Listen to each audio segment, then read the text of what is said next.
posso falar? Se vocês acharem que foi falha, obviamente a gente depois faz uma análise mais específica do que foi o jogo, do lance específico.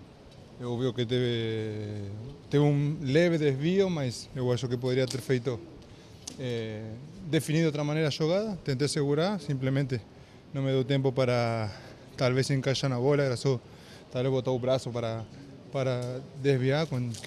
Tentei continuar com a jogada, mas acontece. Lamentavelmente o goleiro está exposto nesses erros e quando erro acaba em gol, então fica mais exposto ainda. Mas estou tranquilo, a verdade é que estou tranquilo porque obviamente erram os melhores, porque eu não posso errar, né? Depois é óbvio que vai ter pressão de quem queira botar pressão, mas depois o time foi para frente, todo o time foi buscar o empate, o resultado, conseguimos o empate, depois ficamos com um jogador a menos.